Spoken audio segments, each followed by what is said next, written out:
بالله من الشيطان الرجيم بسم الله الرحمن الرحيم الحمد لله رب العالمين والصلاة والسلام على محمد وآله الطاهرين اللهم صل على محمد وآل محمد رب اشرح لي صدري ويسر لي أمري واحلل عقدة من لساني يفقهوا قولي استغفر الله وأسأله التوبة. نهج البلاغہ کے عنوان سے ان دروس کا سلسلہ جاری تھا. 4 درس ہو چکے اور یہ آخری درس ہے اس حوالے سے. پہلے درس میں کیا بیان ہوا تھا؟ پہلے درس میں ایک حد تک تعارف بیان ہوا تھا نہج البلاغہ کا خود سید رضی کا. ایک چیز ہم بیان نہیں کر سکے، آج اگر کریں گے تو بہت زیادہ لگ جائے گا، وہ اشارہ کرتے رہو. وہ یہ کہ جب سید رضی علیہ الرحمہ کا تعارف پیش کیا تو ہم نے کہا ان کی کافی کتابیں. ایک یہ بیان کیا تھا خصائص الائمہ کتاب لکھ رہے تھے، اس کے بعد خصائص الائمہ میں امیر المومنین السلام کی جو خصوصیت لکھی، اس کے بعد امام کے کچھ کلمات ذکر کیے. ان کلمات کو بہت زیادہ سراہا گیا تو علماء نے کہا، بزرگان نے کہا کہ آپ پہلے امیر المومنین السلام کے انہی کلمات کو جمع کیجئے جو فصاحت و بلاغت میں مبنی ہے، تو اسی کے بعد نہج البلاغہ تاریخ میں آیا. یہ بات واضح ہو، یہ بیان کیا تھا. پھر سید رضی علیہ الرحمہ کی اور کون کون سی کتابیں بیان نہیں ہو پایا تھا. اس کے علاوہ ان کی کافی کتابیں ہیں. کچھ ایسی تھیں جو چھپ گئی ہیں، مطبوعہ موجود ہے، کچھ ایسی تھیں جو ضائع ہو گئی جل کر. ٹھیک، تو یہ ہم نے ذکر نہیں کیا تھا، اشارہ میں جہاں ذکر کرنے. اس کے بعد بیان ہوا تھا نہج البلاغہ پہ ہونے والے اعتراض اگر ہوتے ہیں ان میں سے ایک حد تک کچھ حد تک بیان ہوا تھا کہ اس کا جواب اور بیان کیا تھا. کوشش کی تھی کہ یہ اعتراض کے جوابات دیں. نہج البلاغہ پہ ہوتے ہیں خاص طور سے خطبہ شقشقیہ، تیسرا خطبہ تھا. تو آج اس طرف بھی اشارہ ہوگا کہ تیسرے خطبے میں کیا موجود ہے جو اتنا زیادہ اس پر اعتراض ہوا، اور پھر جو اعتراضات ہوئے ان کے کس طریقے سے جواب دیے گئے. ایک حد تک تھوڑا سا اشارہ ہو جائے گا ایک ہی درس میں، اتنا آسان نہیں کہ سب کا سب بیان ہو جائے. اچھا، دوسرے درس میں کیا بیان کیا تھا ہم نے؟ بیان کرنے کے بعد نہج البلاغہ کی تقسیم بیان کرنے کے بعد کہ پہلی 3 حصے ہیں. پہلی قسم میں 3 قسموں میں، پہلی قسم میں خطبات ہیں، دوسرے میں خطوط ہے، تیسرے میں امام علیہ السلام کے مختصر کلمات. خطبات کا بیان ہوا تھا کتنے ہیں؟ 241 خطبات ہیں، 79 خطوط ہیں اور 480 اظہار الکلم. ٹھیک ہے. پھر بات کہاں سے شروع کی تھی ہم نے؟ خطوط سے شروع کی تھی. پہلا خط پڑھا تھا نہج البلاغہ کا. امام علیہ السلام نے جو پہلا خط لکھا نہج البلاغہ میں، جو پہلا خط ہے یعنی دوسرے حصے کا پہلا خط، کس کو لکھا تھا؟ اہل کوفہ کے لیے خط لکھا تھا. قتل عثمان کے حوالے سے بیان کیا. امام علیہ السلام نے اس کی تاریخی پس منظر ایک حد تک بیان ہو گیا. دوسرا خط امام نے یہ بھی کوفہ والوں کو لکھا تھا، اور وہ امام نے شکر کا خط لکھا تھا، شکریہ کا خط لکھا تھا، اور بتایا تھا فقط دعیتم فاجبتم، تمہیں بلایا گیا، تم نے لبیک کیا، لبیک کیا اور اپنے امام کی نصرت کو آئے. یہ بیان ہوا. ان 4 درسوں میں یہ 2 خط بیان ہو گئے سے. اب یہاں اس خط میں اور بھی کچھ تھا، جمل کے حوالے سے ایک حد تک بیان ہو سکتا تھا، لیکن بات کو ہم وہی روک رہے ہیں جتنا بیان ہوا کہ جمل میں کس طریقے سے اطاعت کی. 1 شخص شہید ہو گیا، 2 شہید ہو گئے، ایک بچہ شہید ہو گیا، لیکن امام نے کہا اپنی طرف سے پہلے تیر نہیں چلانا، پہل نہیں کرنا. سامنے سے تیر آ رہے ہیں، نیزے آ رہے ہیں، لوگ زخمی ہو رہے ہیں، خون نکل رہا ہے، لیکن امیر کائنات نے کوئی اقدام نہیں کیا. اس کے بعد کیا ہوا معاملہ؟ اس کے بعد معاملہ یہ ہوا کہ جب تیسرا شخص بھی شہید ہو گیا، صحابی رسول عبد الرحمن ابن بدیل، ان کے بھائی جنازہ لے کے آئے اپنے بھائی کا کہ اے ابو الحسن امیر المومنین، یہ کائنات کے نبی کا صحابی شہید ہو گیا. تو اس وقت انا للہ و انا الیہ راجعون پڑھا، اور کیا کہا؟ یہ ساری باتیں ریمائنڈ ہو رہی ہیں تاکہ آج کے درس میں داخل ہو جائے. کیا کہا امام نے؟ کون ہے جو قرآن لے کے جائے گا اور ان کے سامنے بیان کرے گا جنت کی ضمانت میں دیتا ہوں. مسلم نامی ایک شخص گیا، ٹھیک ہے، ٹکڑے ٹکڑے کر دیا اسے، اور اس نے قرآن آخر میں دانتوں میں لے لیا، شہید ہو گیا. امام نے جنت کی ضمانت دی تھی. بات یہاں تک پہنچی تھی. پھر اس وقت کے اشعار بھی تو ہمیں ذریع العبدیہ کے. تو ان دروس میں 5 دروس میں 5واں درس سے آج صرف 2 خط امام علیہ السلام کے ہم بیان کر پائے ایک حد تک، اور تعارف نہج البلاغہ کا ہوا سید رضی علیہ الرحمہ. آج ہم بیان کر دیتے ہیں خطبہ شقشقیہ کے حوالے سے کچھ نکات. خطبہ شقشقیہ کون سا خطبہ ہے نہج البلاغہ کا؟ تیسرا خطبہ ہے. پہلا حصہ خطبات کا ہے نا، اس میں تیسرا خطبہ ہے. اس میں ایسا کیا ہے جس کی وجہ سے بعض لوگوں نے صرف خطبہ شقشقیہ پہ اعتراض کیا، اور بعض تو اس حد تک بڑھ گئے کہ اس خطبے کی وجہ سے پوری نہج البلاغہ کا انکار کر رہا ہے. ٹھیک ہے، ایسے بھی لوگ بعد میں آنے والے لوگ. تو پہلے ان کا تذکرہ کر دیتے ہیں کون تھے. مثلا ابن خلیقان، نام سنا ہے بھائی؟ ابن خلیقان بہت بڑے عالم گزرے اہل سنت کے. ٹھیک ہے. وفیات الاعیان ان کی کتاب بھی ہے. مختلف لوگوں کی جو بڑے بڑے لوگ جو اس دنیا سے رخصت ہوئے ان کی وفات ہوئی، ان کے حوالے سے تعارف اس میں لکھا ہے، کئی جلدوں پہ کتاب ہے، ٹھیک ہے. اس میں ایک اعتراض کر دیا، بلکہ قیلا، یہ جملہ بلکہ کسی اور کے اوپر ڈال کے ایک الجھڑی چھوڑ دی سے ہم کہتے ہیں. قیلا کہا گیا یہ تو سید رضی کی کتاب بھی نہیں ہے، انہوں نے خود لکھ دیا. کس نے کہا ہے کیا جناب یہ آپ ہی آج بنا رہے ہیں بات. ابن خلی خان بہت بڑا عالم گزرا ہے. خلی خان کیوں نام رکھا تھا ابن خلی خان معلوم ہے؟ ابن خلی خان آپ نام دیکھیں گے، خلقان لوگ پڑھتے ہیں، خلی خان ہے اصل میں. یہ اس کا والد بہت بڑے عالم دین تھے ان کے. جناب سیدہ سلام علیہ کے معاملے میں بھی کچھ اعتراضات کیے کچھ جگہوں پہ، اس کے بھی جوابات دیے گئے. لیکن پلٹ کیا ہے، شہزادی جناب نرجس خاتون ان کے حوالے سے بھی کچھ اعتراضات کیے ہیں، ٹھیک. لیکن اس کا باپ اصل میں تھا بہت بڑا عالم، اور باپ دادا جہاں بیٹھتا کہتا میرا بابا یہ کہتے، میرے دادا یہ کہتے، کانا ابی یقول، کانا ابی یقول، کانا ابی یقول، یعنی میرا ابا یہ کہتا تھا، میرا ابا یہ کہتا. کسی نے کہا بھائی صاحب سب کہنے لگے ہمیشہ اپنے آبا و اجداد کی بات کرتا رہتا ہے. خلی کان من انت، یہ کانا کانا کانا کو ہٹاؤ، من انت تم کون ہو بتاؤ اپنا. تو ابن خلی کان، خلی کان خلی کان اس طرح نام اتنا مشہور ہو گیا خلی کان ایسے، ٹھیک ہے. تو اس نے ایک اعتراض ایک جملے میں کیا. اب آپ اگر ان چیزوں کا جواب اکٹھا کرنا چاہ رہے ہیں تو ریفرنس دے رہے ہو، یہ جو سن رہے ہیں تمام کے تمام کو، مفتی جعفر حسین صاحب کی جو نہج البلاغہ ترجمہ شدہ ہے اس کا مقدمہ جا کے دیکھیں. اس میں ان اعتراضات میں سے کافی چیزوں کا جواب دیا ہے. نقن صاحب نے رحمۃ اللہ علیہ بہترین تحریر لکھی. اس مقدمہ کو جا کے ملاحظہ کیجیے، نقن صاحب نے لکھا ہے. یہ خود مفتی جعفر صاحب نے اپنی نہج البلاغہ میں سے جگہ دی. بہت سارے اعتراضات ہیں. ایک اعتراض کا میں جواب دے چکا تھا پہلے کہ تیجانی صاحب نے جو اپنے استاد سے پوچھا تھا بیان کیا تھا، اس کے بعد انہوں نے تحقیق کی، وہی ثابت ہوا کہ یہ نہج البلاغہ کا خطبہ ہے، ٹھیک ہے. ان کے استاد نے بھی بلکہ تاکید کی، یہ سب جانتے ہوئے کہ خبردار ایسی باتیں نہیں کرو کہ علی یہ کہہ رہے ہیں ان کے معاملہ تھا، ہمارا معاملہ نہیں ہے، لیکن ہاں یہ ہے علی کا خطبہ. یہاں تک آ گئی. اب پہلے ہم کیا کریں گے، آج کے درس میں بیان کریں گے خطبہ شخصیہ میں ایسا کیا ہے، چند چیزیں بیان کریں گے. پھر آج ہی کے درس میں بھائی جب خطوط سے کچھ بیان ہو گیا، خطبات میں سے خطبہ شخصیہ کا کچھ بیان ہو جائے گا، ایک حدیث کے سال الکلم سے بھی بیان کر دیں گے تبرکن کے. ان 5 دنوں میں اس حد تک کی بیان ہو جائے گا. خطبہ شخصیہ کیوں کہا جاتا ہے یہ بھی بیان کر دیں گے ہم، ٹھیک ہے. اس کو کہتے ہیں خطبہ شخصیہ. اما واللہ لقد تقمصها ابن ابی قحافہ وانه ليعلم محلی منها محل القطب من الرحى ينحدر عني السيل ولا يرقى الي الطير. ترجمہ میں کروں، خدا کی قسم، اما واللہ لقد تقمصها ابن ابی قحافہ. ابن ابی قحافہ یہاں لفظ لکھا ہے، یہ بعض جگہ فلان بھی لکھا ہے، ٹھیک ہے. اب ابن ابی قحافہ، خدا کی قسم فرزند ابو قحافہ میں تقمصا یعنی کھینچنا، کھینچ کے پہن لینا، قمیص سے نکلا ہے نا، ٹھیک ہے. تقمصا قمیص سے نکلا ہے نا، قمیص کو پیراہن خلافت کی قمیص کو کھینچ تان کے پہن لیا، یہ ترجمہ ہے. تقمصها ابن ابی قحافہ حالانکہ وَإِنَّهُ لَيَعْلَمُ أَنَّ مَحَلِّي مِنْهَا مَحَلَّ الْخُطَبِ، حالانکہ وہ جانتا تھا، میرے بارے میں اچھی طرح جانتا تھا کہ میرا خلافت میں وہی محل ہے. محلی منہا محل الخطب، میرا خلافت میں وہی مقام ہے جو، اب یہاں دیکھیں رہا کسے کہتے ہیں، چکی کو کہتے ہیں.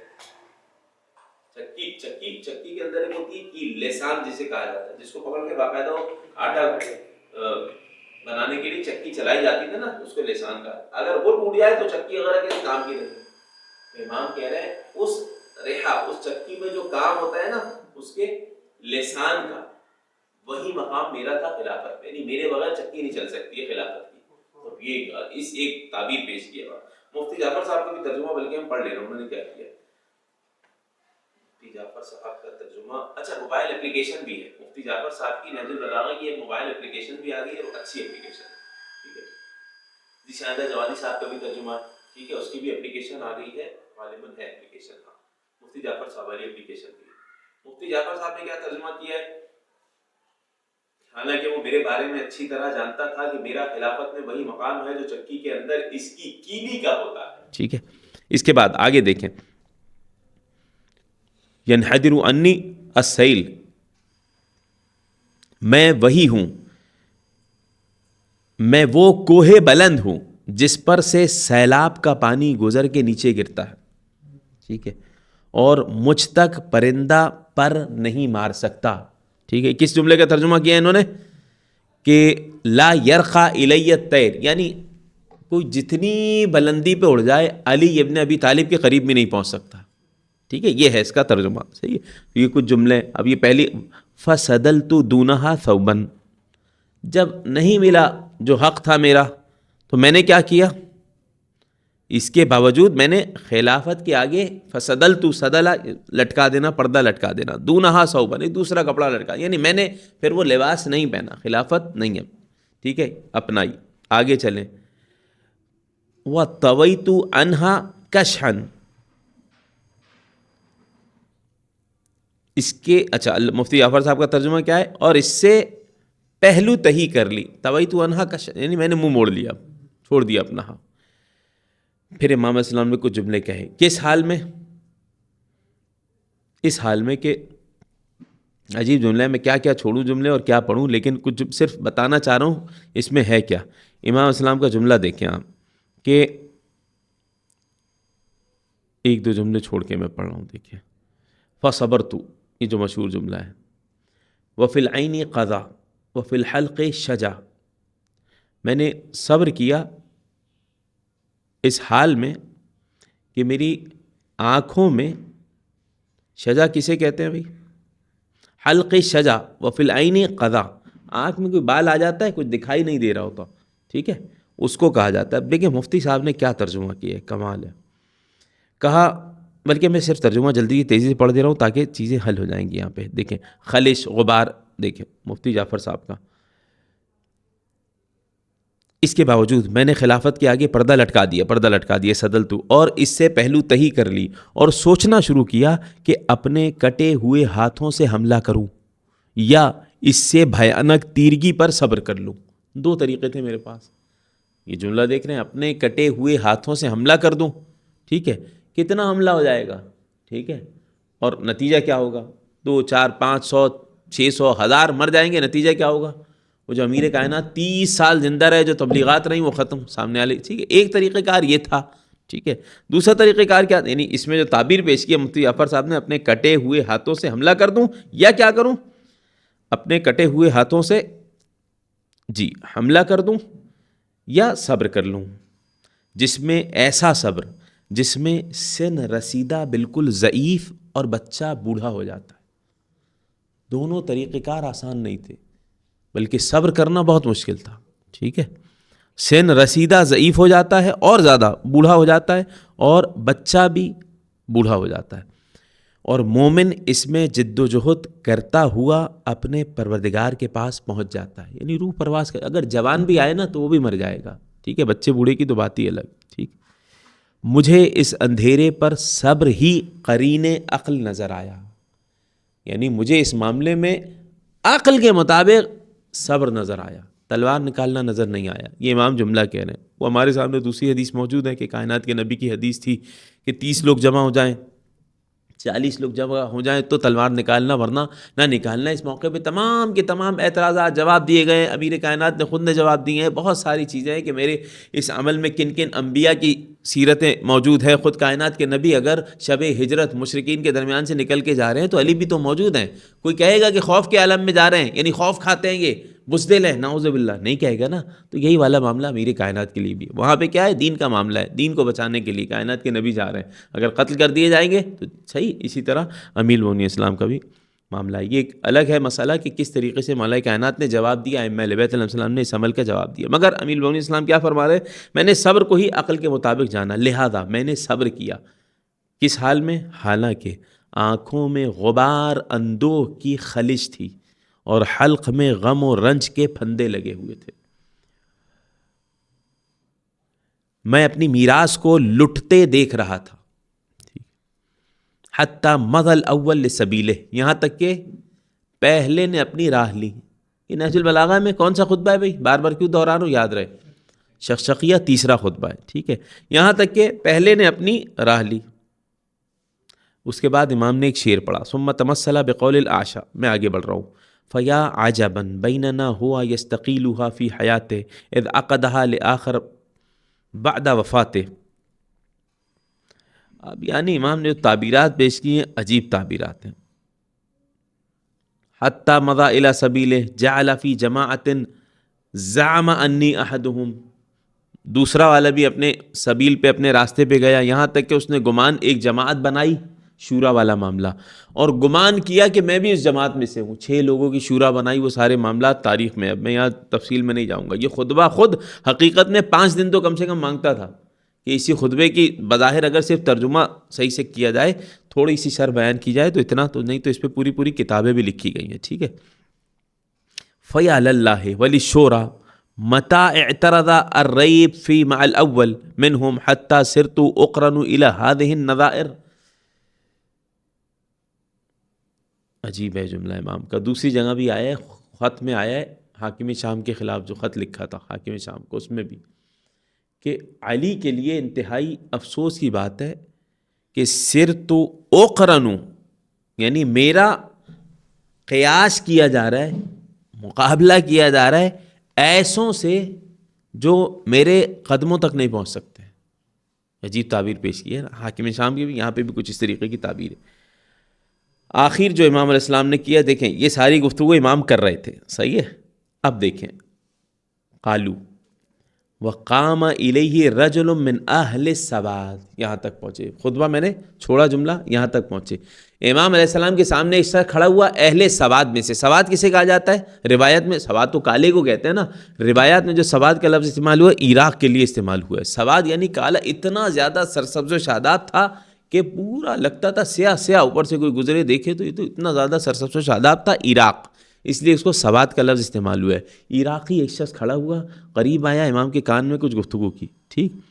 عند بلوغی، جب امام ایک مقام تک پہنچے خط میں ہی کہ کس طرح دین کی دولت کو لوٹ کے کھایا اور کیا کیا نہیں ہوا معاملہ، یہ جو بیان کیا، اس کے بعد امام جب ایک مقام تک پہنچے تو ایک شخص کھڑا ہوا اور فَنَاوَلَهُ كِتَابًا، ایک کتاب لے کے آیا کچھ گفتگو کی.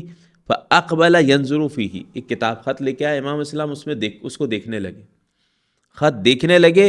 فَلَمَّا فَرَغَ مِنْ قِرَاءَتِهِ، جیسے ہی خط پڑھ کے فارغ ہوئے، اب کیا کہا لوگوں نے، مطلب جو بیان کر رہے تھے بیان کریں. ٹھیک ہے، یہ ہوا معاملہ. اب سنیے گا.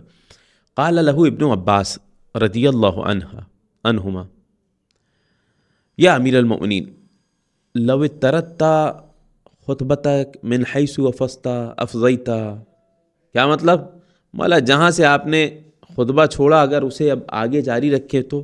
امام نے کہا ہیہات یا ابن عباس، ہیہات، تلکا شقشقۃ حضرت ثم قرت، یہاں بولا ہے. ٹھیک ہے، السلام علیکم وعلیکم السلام ورحمۃ اللہ. تلقا شقشقۃ حضرت، یہ ایک شقشقہ تھا. اب شقشقہ کیا ہے؟ شقشقیہ یہیں سے نکلا ہے، گوشت کا وہ نرم لوتھڑا جو اونٹ کے منہ سے ہیجان کے وقت نکل جاتا ہے. ٹھیک ہے، اسے کہتے ہیں شقشقہ، اسی سے نکلا ہے شقشقیہ. امام السلام نے خطبہ دیا. اب معاملہ یہ ہوا کہ اسی خطبے کی وجہ سے بہت سارے اعتراضات ہو گئے. یہ کیسے ممکن ہے؟ اب سمجھ آ رہا ہے وہ سوال کس کا؟ تیجانی صاحب کا اپنے استاد سے. یہ چوتھے خلیفہ علی کہہ رہے ہیں. تو کیا جواب دیا؟ کس میں مجال ہے جو اس طریقے سے جملے کہہ سکے؟ اگلا سوال کر لیا. تو یہ کہہ رہے کیا ہیں؟ یہ آپس میں یہ معاملہ تھا. خبردار خاموش ہو جاؤ، آئندہ کے بعد یہ سوال کیے تو درس سے نکال دوں گا. جس طرح اللہ نے ہماری تلواروں کو ان کے خلاف اٹھنے سے محفوظ کیا، زبانوں کو بھی محفوظ کرو. تو کہتے ہیں بس میں خاموش تو ہو گیا، لیکن میرے دل میں بھی خلیش رہ گئی، میرے دوست احباب کے دل میں بھی خلیش رہ گئی. بعد میں پتہ چلا کہ ہاں یقین اس وقت ہو گیا کہ بھائی علی علیہ السلام کا خطبہ ہے تو ایسا کیا معاملہ ہے جس کی وجہ سے ہمیں روکا جا رہا ہے. تیجانی صاحب کا معاملہ میں نے ذکر کیا. ابن ابی الحدید معتزلی اس کے ذیل میں کافی کچھ نقل کرتے ہیں، میں ایک حد تک اس سے ذکر کر دے رہا ہوں. فرماتے ہیں ابن ابی الحدید المعتزلی کہتے ہیں ہمارے استاد ہیں مصدق ابن شبیب واسطی، واسط کے رہنے والے ہیں. میں نے اس خطبے کو شیخ ابو محمد عبداللہ ابن احمد سے، کہ جو ابن خشاب کے نام سے مشہور ہیں، ان کی طرف سے سندن روایت نقل جو ہوئی تھی اس کو دیکھ کے پڑھا اپنے استاد کے سامنے. صحیح ہے، مصدق اپنے استاد کے سامنے کس نے پڑھا؟ ابن ابی الحدید معتزلی نے. پڑھنے کے بعد سوال کیا. سوال کیا کیا؟ جب اس مقام پر پہنچا، پہلے تو سب پڑھ رہے تھے، جب اس مقام پہ پہنچا کہ بھئی ابن عباس نے کہا کہ جناب ابن عباس کا اس کے بعد جملہ ہے کہ مجھے ساری زندگی افسوس رہا کہ علی علیہ السلام اس خطبے کو مکمل نہیں کر سکے. ٹھیک ہے، یہ جملہ پڑھ دیا. جب اس جملے پہ پہنچا کہ جناب ابن عباس نے اس خطبے کو نامکمل رہ جانے پر اظہار افسوس کیا، یہ والی بات، تو ابن خشاب نے کیا کہا؟ اگر میں ابن عباس کے پاس ہوتا اور افسوس کے کلمات سنتا تو کہتا کیا تمہارے چچا زاد بھائی نے ابھی بھی کوئی چیز باقی رکھی ہے جو چھوڑ دی ہے؟ سب تو ذکر کر دیا اس میں، باقی کیا رہا ہے جس کا تمہیں افسوس رہ گیا؟ سب کچھ ذکر کر دیا. اب اگلا سوال کیا ابن ابی الحدید نے، مصدق استاد، یہ بتائیں استاد، مزاحیہ تھا بندہ، کہنے لگے کہ بتائیں کیا آپ کہتے ہیں کہ یہ خطبہ گھڑا ہوا ہے، کسی اور کا ہے، لکھا ہوا؟ ٹھیک ہے، سوال کیا کیا؟ کہتے ہیں یہ خطبہ گھڑا ہوا ہے، کسی اور کا لکھا ہوا ہے. جواب کیا دیا استاد نے؟ جواب یہ دیا کہ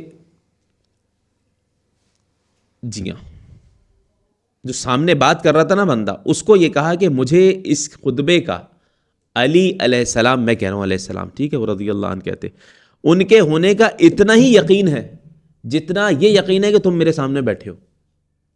یہ جملہ سمجھ رہے ہیں؟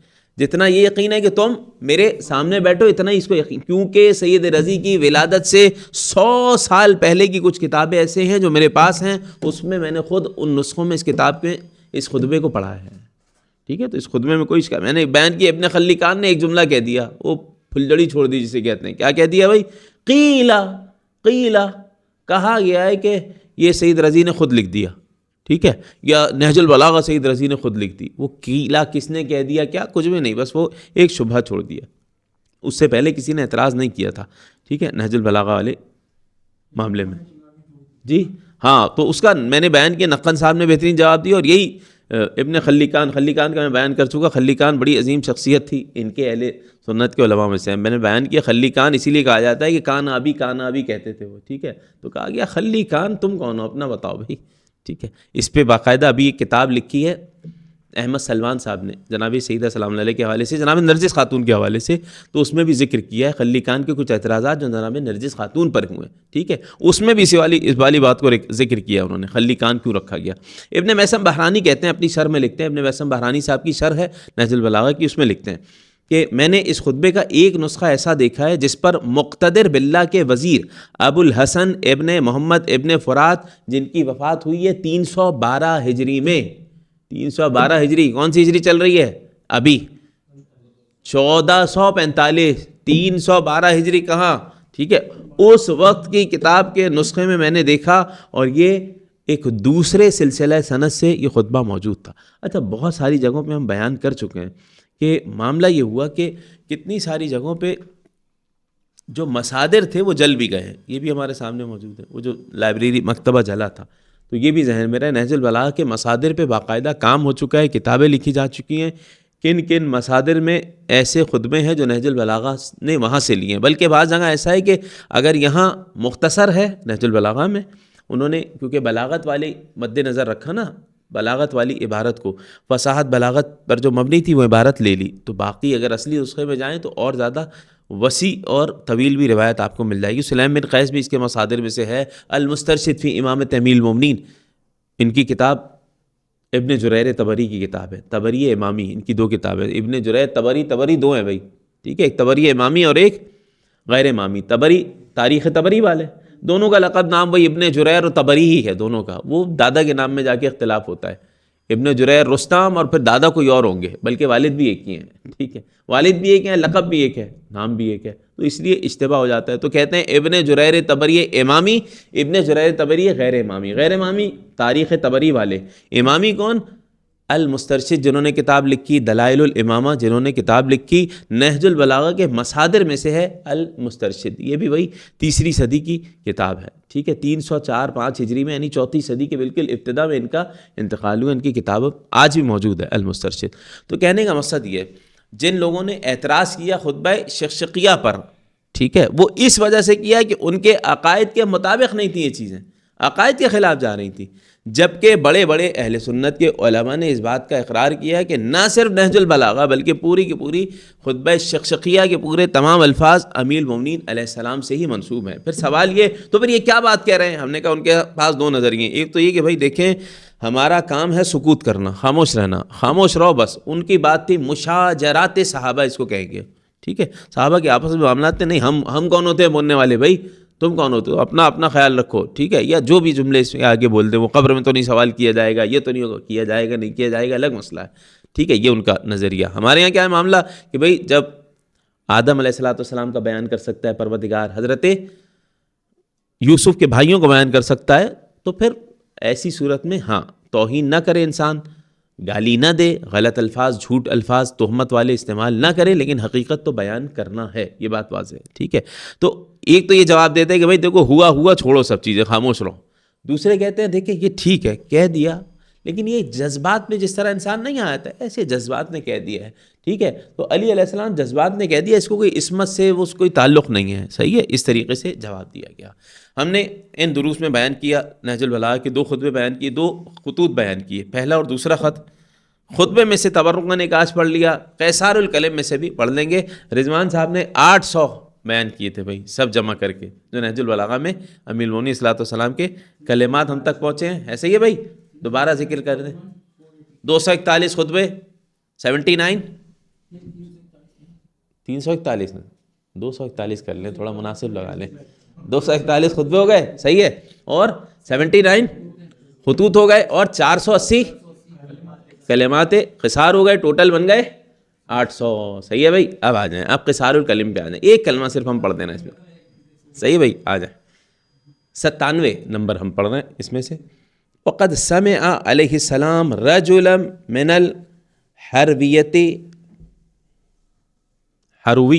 یتہجد ویقرأ فقال، حروی یعنی یہ خارجی وغیرہ جو تھے نا، سارے امام کے مقابلے میں تھے نہروان میں، ان میں سے ایک شخص کے بارے میں امام علیہ السلام نے سنا کہ تہجد کی نماز پڑھ رہا تھا، یقرأ القرآن، قرآن کی تلاوت کر رہا تھا۔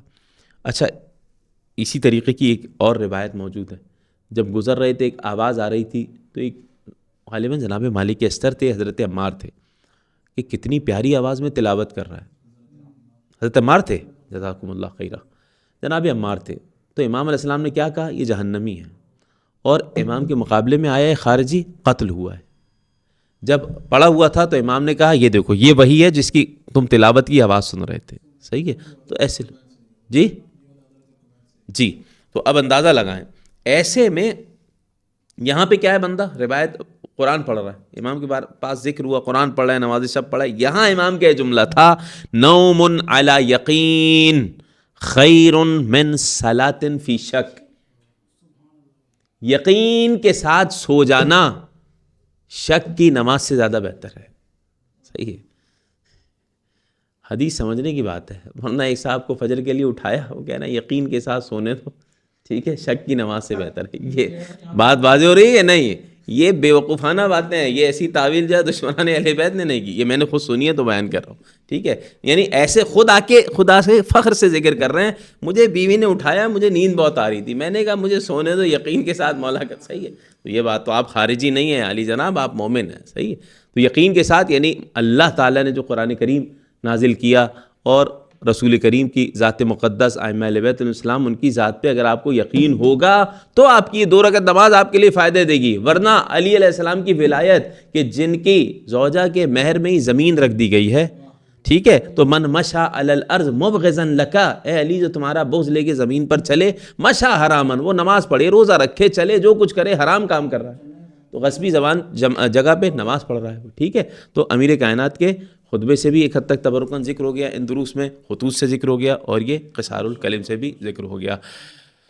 ہم نے بیان کیا ایک حد تک خطبے سے جو خطوط سے جو ذکر ہوا، جنگ جمل کا ذکر ہوا، کچھ حد تک بیان ہو سکا، باقی اور تفصیلات کے لیے جنگ جمل کے حوالے سے خاص طور سے الگ کتابیں لکھی گئی ہیں، ٹھیک ہے، شیخ مفید علیہ الرحمہ کی کتاب ہے الجمل، ابن ابی الحدید معتزلی نے اپنی کتاب نہج البلاغہ میں انہی خطوط کے ذیل میں بہت حد تک جمل کا احوال ذکر کیا ہے۔ پروردگار ہمیں نہج البلاغہ سے اور ائمہ اہل بیت علیہ السلام کے کلام سے ہمیشہ استفادہ کرنے والوں میں شمار فرمائے۔